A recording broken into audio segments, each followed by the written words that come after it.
Thanks for clicking into this 5 Eyewitness News Web Extra. I'm Chris Long, joined by Phil Mackey from 1500 ESPN. Big news today. We've been waiting to hear about Twins free agent signings.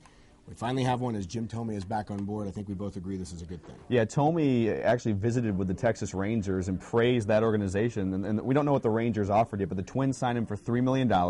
It's a one-year deal.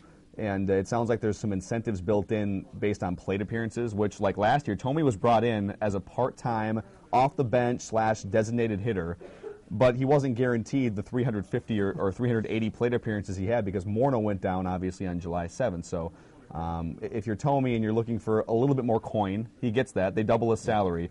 And maybe some incentives in case Morneau isn't able to play as much or at all because his status is still uncertain. As far as insurance policies go, I think Thome's about as good as it gets. Now, there are some questions. He's 40 years old, was last year a fluke. The guy was terrific last year. But as far as insurance policies go against Morneau or really anybody in the lineup going down offensively, he's a good one to have. Yeah, and last year, Ron Gardenhire did a great job of just staying in touch with Thome because the back has always been an issue. And he said to change up his offseason training program to really cater to that back. And so if you're able to sort of monitor his plate appearances, make sure he's not playing 5 days in a row necessarily, and limit his workload, then it should be fine. He's not guaranteed to stay healthy, but he's a part-time player. In fact, he's brought in now, if Morneau's healthy, to be more of what he was supposed to be at the beginning of last season, if that makes sense. The only problem I have is that the Twins lineup is still really left-handed heavy. Kubel, Span, Morneau if he's healthy, Thome, a lot of left-handed, Mauer, a lot of left-handed hitters, not much from the right side of the plate, and still not a lot of speed up and down.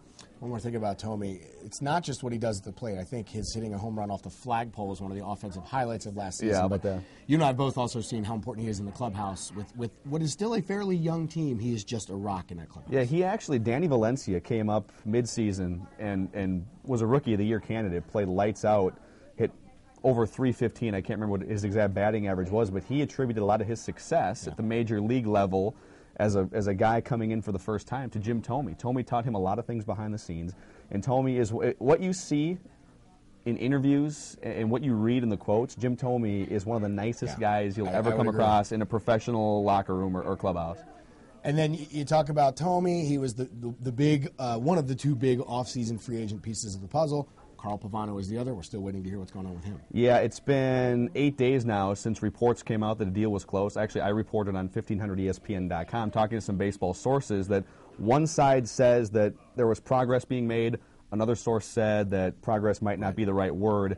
But I expect within the next 2 weeks you'll see Pavano sign back with the Twins. In fact, Thome said today after he signed that one of his first priorities is to text Pavano and make sure that the recruiting process begins. Also wants to be the only old guy in the locker room. So Thome fulfills a bit of a hole. You don't want to say a hole because it's not like he left, but if he and Pavano had left, there would have been a hole in the lineup, would have been a hole in the starting rotation.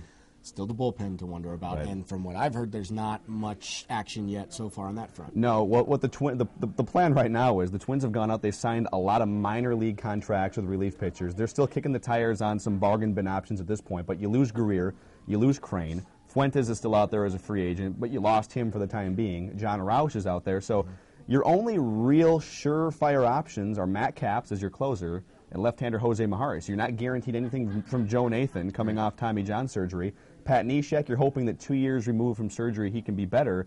But they're essentially going to throw 9, 10, or 11 guys at the wall here in spring training and hope that 3 or 4 of them are effective going into the season. But they're still going to be kicking the tires on, I don't want to say bargain bin, I guess, but on some of those B-level diamonds in the rough, guys who they can maybe plug in and hope that they catch lightning in a bottle. A couple of those guys came over in the J.J. Hardy trade, and like you said, you have no idea of knowing who's going to pan out or not.